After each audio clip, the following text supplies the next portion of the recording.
Hello everyone, आज date है 23 मार्च और द हिंदू न्यूज एनालिसिस में आपका स्वागत है। इस वीडियो में हम द हिंदू की इंपोर्टेंट न्यूज को प्रीलिम्स और मेंस के पर्सपेक्टिव से डिस्कस करेंगे। इस न्यूज़पेपर की पीडीएफ का लिंक नीचे डिस्क्रिप्शन में दिया हुआ है या फिर आप direct Telegram channel volcano IAS academy को सर्च करके वहां से भी पीडीएफ को डाउनलोड कर सकते हो। First news map based.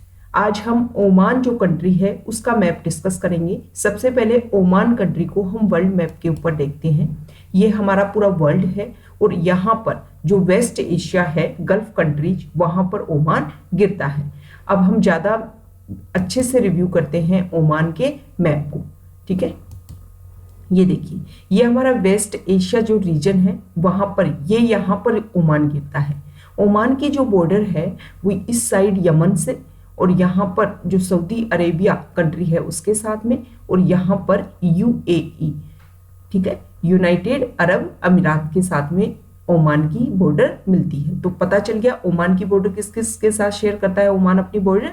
यहाँ पर सऊदी अरेबिया, यहाँ पर यमन और यहाँ पर यूएई। यहाँ पर देखो स्ट्रेट ऑफ हॉर्मुज है, स्ट्रेट ऑफ हॉर्मुज, और जो स्ट्रेट ऑफ हॉर्मुज है वो इस साइड है पर्शियन गल्फ, ये है पर्शियन गल्फ, और यहाँ पर है गल्फ ऑफ ओमान। ठीक है, पर्शियन गल्फ और गल्फ ऑफ ओमान को जोड़ने का कौन काम करती है? Straight of Hormuz. ये हमें ध्यान रखना है, स्ट्रेट ऑफ हॉर्मुज। ठीक है, देखो ये वाला जो रीजन है ना, स्पेशली यहाँ पर जो क्रूड ऑयल है वो जो सबसे ज्यादा प्रोडक्शन होता है। तो ये जो पर्शियन गल्फ है इस एरिया में, ये जो एरिया है काफी इंपॉर्टेंट रोल प्ले करता है कि यहाँ से क्रूड ऑयल बहुत सारे देशों में क्या होता है, उसको भेजा जाता है। तो ये एरिया काफी इंपॉर्टेंट है। तो ये ओमान कंट्री का हमने सबसे पहले मैप देखा। अब हम द हिंदू की जो इंपॉर्टेंट न्यूज है उनको रीड कर लेते हैं। First news, Dhanush Manoj Vajpayee Kangana bag top honours. Context क्या है? 67 नेशनल फिल्म अवार्ड्स की घोषणा हुई है और उसमें जो इम्पोर्टेंट लोग हैं, किन किन, कौन बेस्ट एक्टर, कौन बेस्ट एक्टर्स, उन सबको ये अवार्ड दिए जाने हैं और उनका नाम की घोषणा की गई है। अनाउंसमेंट किया गया है कि इन लोगों ने ये अवार्ड जीता है। तो देख लेते हैं। बेस्ट एक्टर का जो अवार्ड है वो धनुष को मिला है अपनी मूवी असुरान के लिए, तमिल मूवी है ये, और मनोज वाजपेयी को मिला है भोसले हिंदी मूवी के लिए। बेस्ट एक्ट्रेस का अवार्ड मिला है कंगना रनौत को मणिकर्णिका और पंगा मूवी के लिए। बेस्ट सपोर्टिंग एक्ट्रेस का अवार्ड मिला है पल्लवी जोशी को द ताशकंद फाइल्स के लिए, और बेस्ट सपोर्टिंग एक्टर का अवार्ड मिला है विजय सेतुपति को सुपर डिलक्स तमिल मूवी के लिए। बेस्ट पिक्चर फिल्म का अवार्ड मिला है मराक्कर अराबी कदानिते सिम्हम मलयालम मूवी है उसके लिए, और बेस्ट डायरेक्शन का अवार्ड मिला है संजय पूरन सिंह चौहान को बेहतर पूरे हिंदी मूवी है। और बेस्ट सिनेमेटोग्राफी का जो अवार्ड मिला है ग्रेस गंगाधरन जल्लीकट्टू मलयालम मूवी के लिए। बेस्ट लिरिक्स का अवार्ड मिला है प्रभा वर्मा को कोलाम्बी मलयालम मूवी है उसके लिए। बेस्ट म्यूजिक डायरेक्शन का अवार्ड मिला है बैकग्राउंड म्यूजिक के लिए प्रबुद्ध बनर्जी ज्येष्ठ तोबुतो बंगाली मूवी के लिए, और सॉन्ग्स का अवार्ड मिला है डी इम्मान विश्वम तमिल को। हमारे लिए इंपॉर्टेंट हो जाता है। देखो ये तो इंपॉर्टेंट नाम ही है, स्पेशली एसएससी सीजीएल जो वन वर्ड टाइप जिसमें क्वेश्चन आते हैं ना, उनके लिए एग्जाम में काफी इंपॉर्टेंट है। अगर हम प्रीलिम्स के पॉइंट ऑफ व्यू से देखें तो नेशनल फिल्म अवार्ड्स के बारे में बेसिक फैक्ट्स को पूछा जा सकता है, तो ये हमें पता होना चाहिए। नेशनल फिल्म अवार्ड्स ये 1954 में इसको एस्टेब्लिश किया गया था, और हमारे इंडिया में अगर फिल्म इंडस्ट्री के सबसे प्रोमिनेंट अवार्ड सेरेमनी अगर कोई होती है तो वो नेशनल फिल्म अवार्ड होती है। 1973 से इसको international film festival of India के साथ में मतलब मर्ज करके साथ में इनको सेलिब्रेट किया जाता है। ठीक है, गवर्नमेंट के द्वारा एक नेशनल पैनल बनाया जाता है और उस पैनल के द्वारा ये नाम सजेस्ट किए जाते हैं। उसके बाद में न्यू दिल्ली में अवार्ड सेरेमनी होती है और प्रेसिडेंट ऑफ इंडिया के द्वारा ये अवार्ड दिए जाते हैं।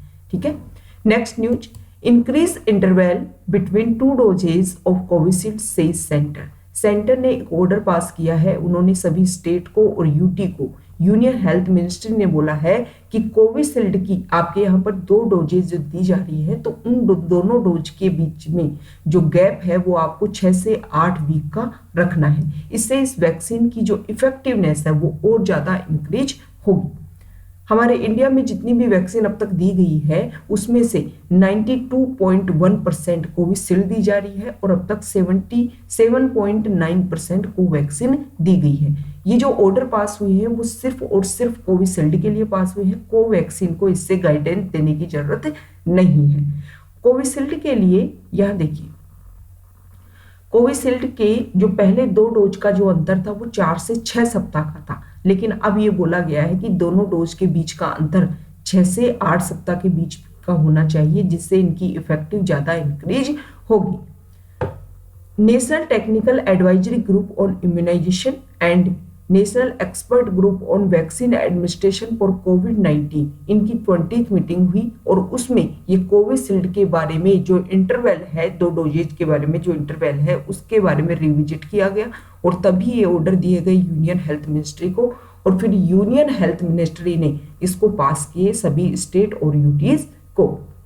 ठीक है, नेक्स्ट न्यूज जो हमारा एडिटोरियल पेज है वहां पर कुछ डाटा आए हैं। कोविड-19 की वजह से जो हमारी एयरलाइंस है उनका बिजनेस काफी ठप गिर गया था, तो यहाँ पर बताया गया है कि 2018-19 में किस तरीके से प्रॉफिट हो रहा था और अब 2020 में लॉकडाउन की वजह से काफी नुकसान हुआ इन सबको।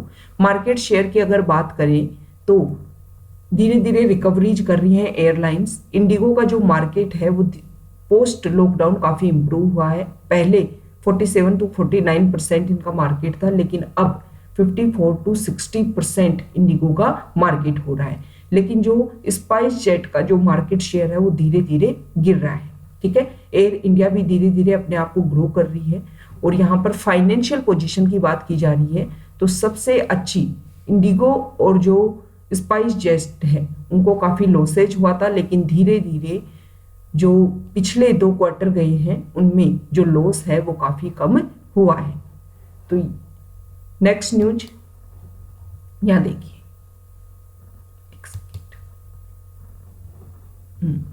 तेलंगाना जो हमारा स्टेट है वहां पर 2014 में तेलंगाना नया स्टेट बना और तब से लेकर के पहली बार वहां के जो एम्प्लॉइज हैं उनका पे कमीशन की बात की गई है। फर्स्ट पे रिवीजन कमीशन कंस्टिट्यूट किया गया था।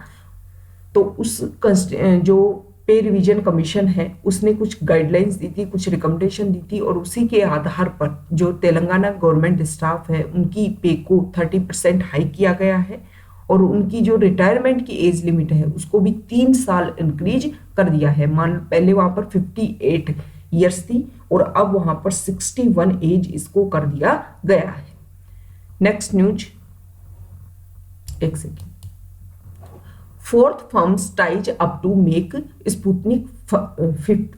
देखो ये जो टर्म है ना, ये प्रीलिम्स में क्वेश्चन पूछा जा सकता है कि स्पुतनिक 5th किससे रिलेटेड है। तो आपको पता होना चाहिए कि स्पुतनिक 5 एक वैक्सीन है और इसके बारे में देखो 4 ऑप्शन दे देंगे कि डीआरडीओ की कोई मिसाइल है, इसके अलावा कोई डिफेंस सिस्टम है या कुछ और दे देंगे। तो आपको ये ध्यान होना चाहिए, ये जो नाम है वो काफी इंपॉर्टेंट है क्योंकि एक तरीके से देखो स्पेशली जो हमारे प्लैनेट्स हैं जैसे मार्स के लिए या फिर मून के लिए, उनके लिए जो मिसाइल वो सैटेलाइट भेजी जाती है उनसे मिलता जुलता नाम है। तो स्पुतनिक 5 आपको ध्यान होना चाहिए कि ये एक क्या है, वैक्सीन है।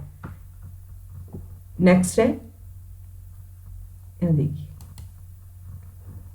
देखो, India should back UNHRC resolution against Sri Lanka. क्या बोला जा रहा है कि श्रीलंका बार बार कोशिश कर रही है कि UNHRC United Nations human rights council में रिजोल्यूशन जब आए कि किस देश में जो ह्यूमन राइट्स है उनको प्रिजर्व किस तरीके से किया गया, तो श्रीलंका बार बार कोशिश कर रही है कि इंडिया इसमें सपोर्ट करे श्रीलंका का। लेकिन सीपीआई के सेक्रेटरी डी राजा ने बोला है प्राइम मिनिस्टर को लेटर लिख करके कि देखो श्रीलंका में जो तमिल्स हैं उनके खिलाफ में काफी क्राइम्स होते हैं, एट्रोसिटीज काफी बढ़ती जा रही हैं और 2009 में जब सिविल वॉर खत्म हुआ था उसके बाद में श्रीलंका में तमिल्स के खिलाफ फुल फ्लैश्ड वॉर स्टार्ट हो गया था। इसमें बहुत सारे लोगों की डेथ हो गई और बहुत सारे लोगों को अपनी फैमिलीज को, अपने कंट्रीज को, मतलब श्रीलंका को छोड़ करके भागना पड़ा। जो लोग मर गए उनको अभी तक जस्टिस नहीं मिला, और जो लोग जिंदा है, सर्वाइवर है, वो अभी तक जस्टिस का वेट कर रहे हैं। तो इंडिया को इसमें सपोर्ट नहीं करना चाहिए। United Nations human rights council की अगर हम बात करें तो ये यूएन की एक बॉडी है, और इसका काम है कि पूरे वर्ल्ड में जो ह्यूमन राइट्स हैं उनको प्रोटेक्ट और प्रमोट कर सके। इसमें 47 मेंबर है, और 15 मार्च 2006 को इसको एस्टेब्लिश किया गया था। इसका हेडक्वार्टर जेनेवा स्विट्जरलैंड में है, और इसमें 47 मेंबर और 3 साल की टर्म के आधार पर रीजनल ग्रुप्स के बेसिस के आधार पर इनको अपॉइंट किया जाता है। ठीक है, नेक्स्ट न्यूज यहां देखिए, MEA silent on reports of UAE role in India Pakistan detente. देखो, अभी इंडिया और पाकिस्तान में 25 फरवरी के लगभग लाइन ऑफ एक्चुअल कंट्रोल पर दोनों की तरफ से जो बॉर्डर कमांडर्स हैं उन्होंने एक अनाउंसमेंट की कि सीज फायर 2003 में जो सीज फायर एग्रीमेंट हुआ था उसको ही फॉलो किया जाएगा, और सीज फायर की जो लाइंस हैं उसको फॉलो किया जाएगा। पाकिस्तानी आर्मी ने भी ये दिया और इंडियन आर्मी ने भी ये अपने दिए। तो देखो, इंडियन आर्मी ने हमेशा और पाकिस्तान की तरफ से भी हमेशा रिफ्यूज किया गया है कि कोई भी हमारा मीडिएटर नहीं था, लेकिन इंटरनेशनल न्यूज एजेंसी ब्लूमबर्ग ने रिपोर्ट किया है कि दोनों ही गवर्नमेंट के बीच में जो ये road map for piece establish हुआ है, इसमें यूनाइटेड अरब एमिरेट्स की जो गवर्नमेंट है, UAE की जो गवर्नमेंट है, उसने एक इंपॉर्टेंट रोल निभाया है। इसी के बाद में ही ये पॉजिटिव पॉइंट्स निकल करके आए हैं दोनों ही देशों की बॉर्डर इशू को लेकर के। अभी देखो, इसमें बताया गया है कि आने वाले समय में जो दोनों ही देशों के जो ऑफिशियल्स है वो कई प्लेटफॉर्म पर मिलने वाले हैं, जैसे संघाई कॉरपोरेशन ऑर्गेनाइजेशन का जो रीजनल एंटी टेरर स्ट्रक्चर है SCO रेड्स, उसके वहां पर मिलने वाले हैं, और इसके अलावा जो हार्ट ऑफ एशिया कॉन्फ्रेंस है वहां पर मिलेंगे। ठीक है, देखो, अभी जो पाकिस्तान के PM है वो कोविड-19 पॉजिटिव हो गए थे, तो जैसे उनको डायग्नोसिस किया गया, हमारे जो PM है उन्होंने वेल विशेष दी कि आप जल्द ही इससे ठीक हो जाओगे।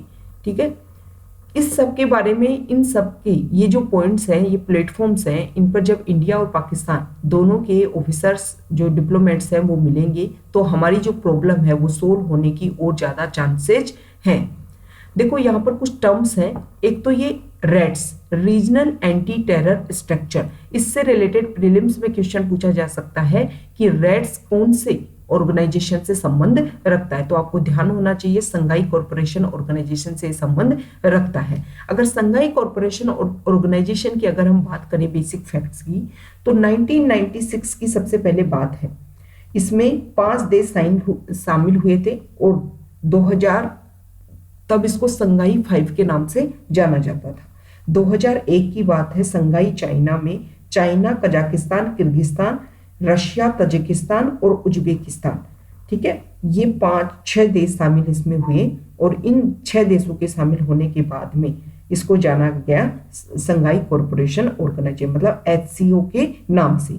इस HCO का जो हेडक्वार्टर है वो कहाँ है, ये आपको नीचे कमेंट बॉक्स में बताना है कि HCO का हेडक्वार्टर कहाँ गिरता है।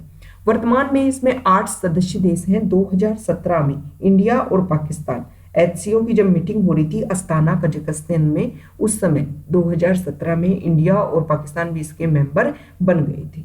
ठीक है, तो ये हमने HCO के बारे में देखा। अब हम देख लेते हैं हार्ट ऑफ एशिया के बारे में।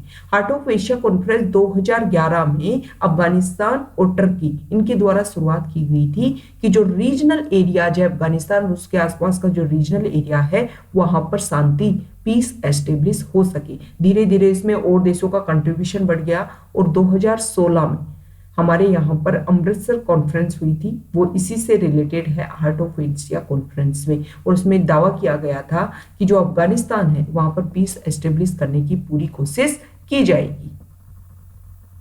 ठीक, नेक्स्ट न्यूज यहां देखिए, राज्यसभा पासेज MMDR अमेंडमेंट। अभी देखो, mines and minerals development and regulation amendment bill आया, पहले लोकसभा में पास हुआ, अब इसको राज्यसभा में भी पास कर दिया गया। लेकिन जो अपोजिशन की डिमांड है कि इस बिल को एक सेलेक्ट कमेटी को भेजा जाए स्क्रूटनी के लिए, ताकि इसकी अच्छे से जांच परख हो, लेकिन इसको नहीं भेजा गया, इसीलिए इसका विरोध होता रहा। ठीक है, जो विरोधी हैं वो बार बार, ये अपोजिशन के लोग हैं वो ये बोल रहे हैं कि जो स्टेट की जो राइट है उनको डाइल्यूट किया जा रहा है सेंटर के द्वारा, और अब सेंटर माइंस को लेकर के डायरेक्ट ऑक्शन करेगा। लेकिन union minister for coal and mines Prahlad Joshi, उन्होंने ये बोला है कि इन अमेंडमेंट्स से जो जॉब्स हैं वो बहुत ज्यादा क्रिएट होंगी, और नेशनल मिनरल एक्सप्लोरेशन ट्रस्ट एक ऑटोनोमस और प्रोफेशनल बॉडी है, वो इसको प्रपोज करने का काम करेगी। ठीक है, और इसी ट्रस्ट, ये जो बॉडी है वो ही प्रोवाइड फंड्स फॉर एक्सप्लोरेशन, मतलब जो फंड्स हैं वो ये बॉडी ही प्रोवाइड करेगी। Next news, justice Ramana's rules unequal access to justice. अभी हमारे जो सीजीआई हैं वो हटने वाले हैं, तो उनकी लाइन में मतलब अब किसको अपॉइंट किया जाएगा, तो उसमें एक नाम है जस्टिस रमन्ना का भी। तो उन्होंने ये बोला है कि हमारे इंडिया में guarantee of equal justice to all is meaningless. ये मीनिंगलेस है, इसका कोई अर्थ नहीं है। हम ये बार बार बोलते हैं कि इक्वल जस्टिस की गारंटी देते हैं यदि कोई गरीब, अशिक्षित, वनरेबल और weak sections of our society can't enforce their rights. अगर उनके राइट्स को एनफोर्स नहीं किया जा सकता, सोसाइटी के ऐसे लोग जो बहुत गरीब तबके के लोग हैं, अगर उनके राइट्स उनको अवेल नहीं करवाए जाते, तो ये राइट टू इक्वल जस्टिस है ना, ये मीनिंगलेस है। उन्होंने दो बात बोली कि ट्विन प्रॉब्लम है हमारे इंडिया में, एक पॉवर्टी है और एक्सेस टू जस्टिस है। उन्होंने बोला कि कुछ लोग जस्टिस तक नहीं पहुंच पाते, तो हमारी ये इच्छा है कि हमें उन लोगों तक पहुंचना चाहिए, हमें उन लोगों तक जाकर के उनको जस्टिस देना चाहिए। Next news, UP MP sign agreement on Ken Betwa interlinking work. देखो, हमारा बहुत सारा एरिया इंडिया में ऐसा है जो बिल्कुल ड्रॉट प्रोन है, मतलब सूखे से, वहां पर ना बारिश होती है ना वहां पर कोई नदी बहती है। तो इसी को लेकर के जो नदियों को जोड़ने की इंटरलिंकिंग का काम काफी लंबे समय से चल रहा था। तो केन और बेतवा जो रिवर है, यूपी और एमपी में जो गवर्नमेंट है उनके बीच में इस एग्रीमेंट साइन हुआ है इस इंटरलिंकिंग को लेकर के।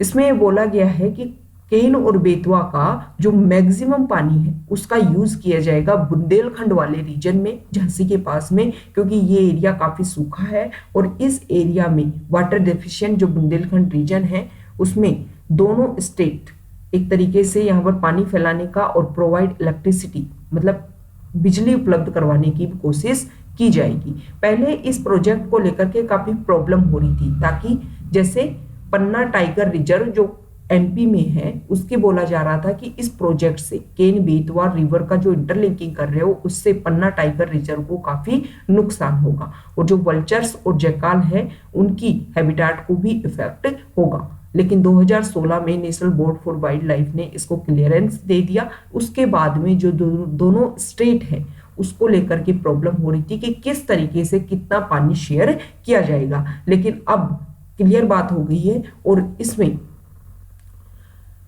ठीक है, क्लियर मतलब जो यूपी गवर्नमेंट और एमपी गवर्नमेंट उन्होंने क्लियर किया है कि जो पानी है किस तरीके से यहां पर भेजा जाएगा। Next news, Gandhi peace prize for Mujib and Sultan Qaboos. Gandhi peace prize for Mujib and Sultan Qaboos. हमारी जो कल्चरल मिनिस्ट्री है उसने सोमवार को 2019 और 2020 के जो गांधी पीस प्राइज है उनका नाम डिक्लेयर किया गया है। तो 2019 के लिए तो उन्होंने former sultan of Oman the late Qaboos bin Said Al इनको दिया गया है, और 2020 का जो गांधी पीस प्राइज है वो बांग्लादेश के जो फादर ऑफ नेशन है। देखो इस स्टेटमेंट में दो चीज, बांग्लादेश के फादर ऑफ नेशन कौन है, शेख मुजीबुर रहमान, और 2020 का गांधी पीस प्राइज किसको दिया गया है, बांग्लादेश के जो फादर ऑफ नेशन है शेख मुजीबुर रहमान को।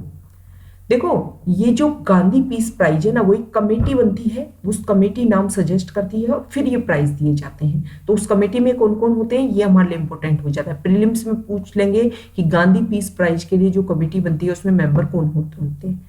तो प्राइम मिनिस्टर, जो इंडिया के जो प्राइम मिनिस्टर है वो तो उसको हेड करते हैं। इसके अलावा चीफ जस्टिस ऑफ इंडिया होता है, और लीडर जो हमारी मतलब लोकसभा में जो सबसे लार्जेस्ट अपोजिशन पार्टी है उसका लीडर होता है। इसके अलावा लोकसभा स्पीकर होता है, और इसके अलावा एक एमिनेंट पर्सन होता है। तो हमारे पीएम नरेंद्र मोदी हैं इस समय, सीजीआई शरद बोबड़े, और इसके अलावा सिंगल लार्जेस्ट अपोजिशन पार्टी के जो लीडर होंगे और लोकसभा स्पीकर ओम बिरला, इसके अलावा एक एमिनेंट पर्सन होगा, वो इस समय थे फाउंडर ऑफ सुलभ इंटरनेशनल बिंदेश्वर पाठक। इन्होंने डिसाइड किया एनुअल प्राइज, दोनों नाम डिसाइड किए। तो हमारे पीएम मोदी ने बोला कि जो बंग बंधु है शेख मुजीबुर रहमान, उन्होंने ह्यूमन राइट्स और फ्रीडम के लिए काफी इंपॉर्टेंट रोल प्ले किया। और जो बांग्लादेश जो पहले ईस्ट पाकिस्तान था, जब वहां पर ह्यूमन राइट्स का वायलेशन हो रहा था तो उन्होंने कोशिश की कि बांग्लादेश के जो लोग हैं उनके राइट्स को सेव किया जाए, और इसी से उनको एक इंस्पिरेशन मिली for the liberation of Bangladesh.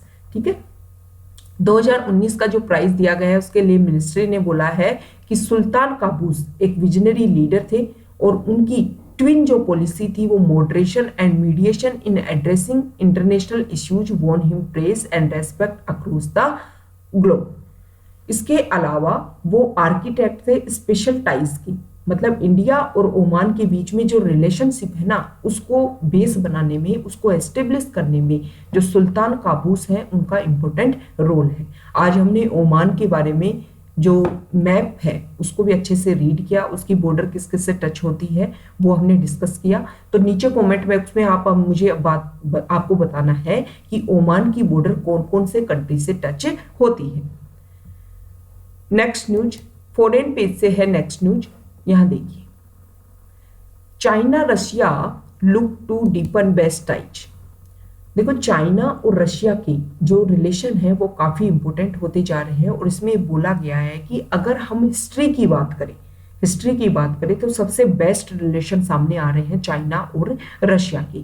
China और रशिया की जो ये मीटिंग है वो क्वाड मीटिंग हुई उसके बाद में, और चाइना और यूएस की जो मीटिंग अलास्का में हुई उसके बाद में रशिया के जो ऑफिसर हैं, फॉरेन मिनिस्ट्री हैं, उन्होंने चाइना की विजिट की। अगर हिस्ट्री में, एंटायर हिस्ट्री में बात करें तो सबसे बेस्ट रिलेशन सामने आ रहे हैं। दोनों को सैंक्शन सामना करना पड़ा है यूएस के द्वारा, क्योंकि यूएस के जो विरोधी राइवल कंट्री है उसमें सामने आता है रशिया, नॉर्थ कोरिया, ठीक है, और इसके अलावा ईरान। तो यहां से डिफेंस सिस्टम कोई भी खरीदेगा तो उसके ऊपर लगाई जाएंगे सैंक्शन, इसीलिए चाइना और टर्की के ऊपर सैंक्शन लगा दिए यूएस ने कार्सा एक्ट के तहत। तो ये दोनों देश मिलकर के काउंटर करने की कोशिश कर रहे हैं जो वेस्टर्न कंट्रीज हैं उन सबको। Next news, US data shows AstraZeneca vaccine is effective for all ages.